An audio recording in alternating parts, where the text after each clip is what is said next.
அமெரிக்காவில் தற்காலிகமாக தஞ்சம் புகுந்திருக்கிற இந்த புலம்பெயர்ந்தோர் இவங்களை நீங்கள் யாரும் சொந்தக்காரர் இருப்பீங்கன்னு சொன்னால் இந்த செய்தியை கொஞ்சம் எடுத்து சொல்லிவிட்டா ஓகே. பார்த்துருப்பாங்கன்னு நினைக்கிறேன். அதாவது அமெரிக்காவுடைய உள்நாட்டு பாதுகாப்பு செயலாளர் நிரந்தர குடியிருப்புக்கு விண்ணப்பிங்க, இல்லைன்னு சொன்னால் நீங்கள் எல்லாரும் நாட்டுக்கு போவதற்கு தயாராங்கன்னு சொல்லியிருக்காரு. யாருன்னு பார்த்தீங்கன்னு சொன்னால் இந்த தற்காலிக பாதுகாப்பு அந்தஸ்து பெற்றிருக்கவங்க தானே அவங்களுக்கு. அதாவது இந்த தற்காலிக பாதுகாப்பு அந்தஸ்து என்ன அதில் அர்த்தம் என்று சொன்னால், நீங்கள் வந்து இங்கே நாட்டில் நிரந்தரமாக குடியிருக்கிற அர்த்தம் இல்லை. அது வந்து உங்களுக்கு தற்காலிகமாக கொடுக்க அந்தஸ்து.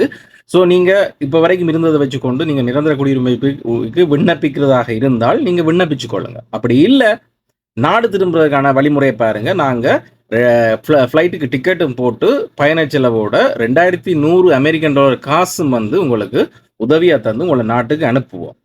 ஸோ இவ்வளவும் உங்களுக்கு நாங்கள் செய்ய தயாராக இருக்கிறோம்.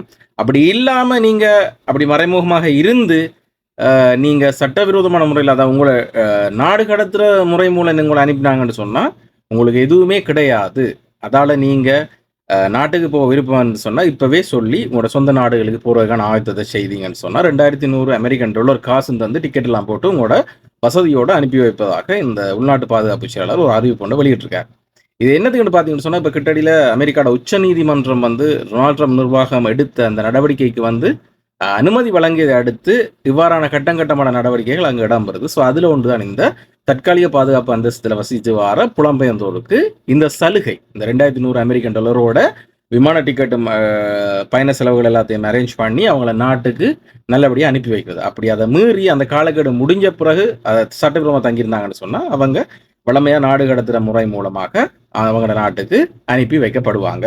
ஸோ இந்த செய்தியை வந்து உங்களோட உறவுகள் நண்பர்கள் வந்து அமெரிக்காவில் இப்படி தற்காலிக பாதுகாப்பு தஞ்சத்தில் இருப்பாங்கன்னு சொன்னால் கொஞ்சம் எடுத்து சொல்லுங்கள். உடனடியாக நிரந்தர குடியுரிமைக்கு தேவையான ஏற்பாடுகளை வந்து செய்ய சொல்லி.